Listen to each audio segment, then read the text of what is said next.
Isa mbola miroborobo ihany koa tamintsika amin'izao fotoan'izao raha lafiny fanatanjahantena izay ny fanatanjahantena anivon-dreny alim-panjakana sy ny ministera izany azo mimofy ny fahafantarantsika azy ny azo izay nanomboka tamin'ny fomba ofisialy ny taom-pilalaovany.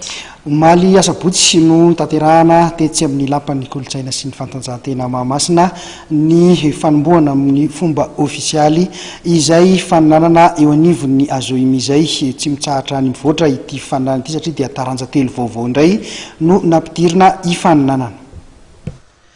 Mivoatra trany ny isan'ireo taranja ifaninanana eo anivon'ireo androm-panjakana sy ny ministera na ny azoimy izany. Taranja telo vaovao indray mantsy no nampidirina ifaninanana amin'ity taom-pilalaovana ity ka isan'izany ny taranja savate boxe française, ny taranja lomano ary ny handball. Omaly asabotsy no nisokafana tamin'ny fomba ofisialy ny taom-pilalaovana 2024. Naseho tetsy amin'ny lapan'ny kolotsaina sy ny fanatanjahantena Mahamasina avokoa ary tamin'ny alalan'ny filaharam-be ireo mpandray anjara tamin'ny ity fotoam-panokafana ity.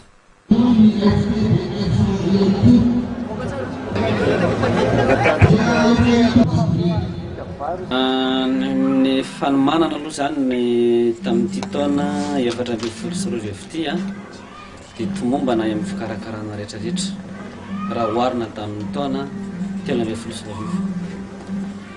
Ny amin'ity taona ity tena napetraka ary ezahana ho an'ny mpiasam-panjakana manokana ny fanatanjahantena izay karakaraina azoimy. Izay ivelan'izay dia tsy afaka mandray anjara ary misy ny contrôle atao ho an'ireo izay isaky ny nanao compétition zany dia tsy maintsy mandalo contrôle fa afaka mandray anjara amin'ny fifaninanana.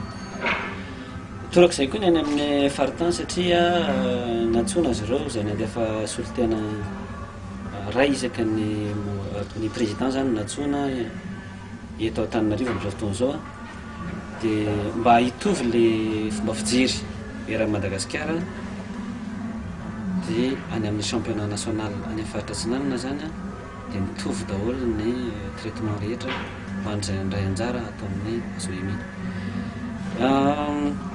2024 taona moa zay ny tena niforoanan'ny azoimy izay amin'izao fotoan'izao dia efa maro ireo mpiasam-panjakana mandray anjara ao amin'ny fanatanjahantena izay karakarainay. Ny amin'ity taona ity dia misy discipline nouvellement créé ohatra ho an'ny savate boxe française dia ao amin'izany koa ny natation dia ao amin'izany koa ny handball. Any aminay faritra Atsinanana antsika no tena mampanao compétition amin'ireo discipline vaovao ireo. Indrindra izay niforonana izay dia mivoatra isan'andro ny mitombo isan'andro ny fandraisana anjara fa na izany aza nefa dia mbola tsy ny mpiasam-panjakana rehetra zao ny tanay mbola mandray anjara araka ny tenin'ny monsieur le ministre teo tanareo fa izahay dia miantso n'ireo mpiasam-panjakana rehetra izay manao fanatanjahantena na tsy manao fanatanjahantena fa mitaiza vatana dia miantso fa malalaka amin'ny varavarana amin'ny mpiasam-panjakana era Madagasikara. Ny taranja basketball no manokatra ny lalao ka ny fiaonana teo amin'ny Sena Avetsy Anosy manao akanjo fotsy sy ny DGP manao akanjo manga Avetsy Antaninarenina ity arahantsika amin'ny sary ity iry zareo Avetsy Anosy no nivoaka mpandresy tamin'ny isa 7-20 no 4-20.